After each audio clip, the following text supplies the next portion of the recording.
కవితది ఉత్తుత్తి హంగామా కాదా? జెండా అజెండా రెండు రెడీ అయిపోయాయా?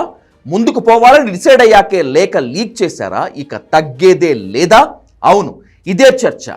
ఇది టీ కప్పులో తుఫాను కాదు, తెలంగాణలోని తుఫాన్ అని కవిత వర్గం చెప్తోంది. ఇప్పటికే పార్టీ పేరు ఫిక్స్ అని, రిజిస్టర్ కూడా అయిపోయిందని అంటున్నారు. లిక్కర్ స్కామ్లో జైలు పాలైన నాడే ఈ నిర్ణయం తీసుకున్నట్లు తెలుస్తోంది. జనజాగృతి పార్టీ పేరుతో జేజేపీ అంటూ పార్టీ రాబోతోందని, ఇక ఇది ఆగేది కాదని ఆ వర్గం చెప్తోంది.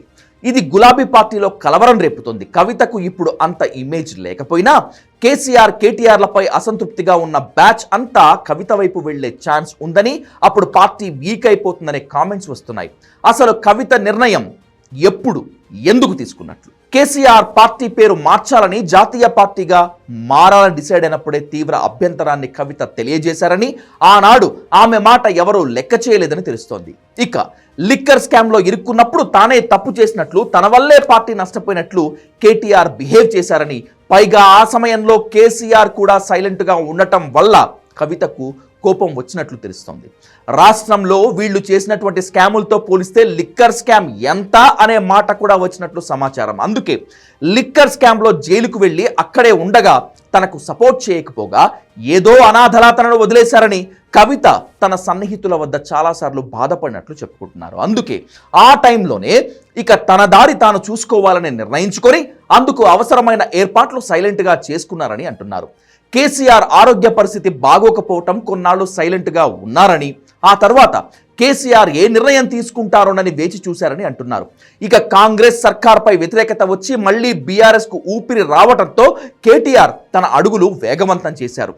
కేసీఆర్ కేటీఆర్కు బాధ్యతలు అప్పజెప్తారనే ప్రచారం జోరందుకుంది. కేసీఆర్ నిజంగానే ఆ దిశగా ఆలోచన చేశారని అది తెలిసాకే కవిత ఇక బయటపడి అడిగేశారని చెప్తున్నారు. వ్యూహాత్మకంగానే లేఖను సరైన సమయానికి రిలీజ్ చేసి దానిపై కామెంట్స్ కూడా ముందస్తు ప్లాన్ ప్రకారం చేశారని తెలుస్తోంది. ఇక పార్టీ పెడతాననే ప్రకటన అతి త్వరలోనే వస్తుందంటున్నారు. అది రాగానే ఒకేసారి పార్టీ పేరు, రిజిస్ట్రేషన్ వివరాలు బయట పెడతారంటున్నారు. మరి ఈలోపు కవిత స్పీడ్ను ఆపగలరా లేదా అనేది అర్థం కావటం లేదు. ఒకటైతే పక్కా, కవిత పార్టీ పెడితే బీఆర్ఎస్కు అది తీరని నష్టం చేస్తుంది. ఆమె వల్ల బీఆర్ఎస్ గెలవలేదు, కానీ ఓడిపోతుంది.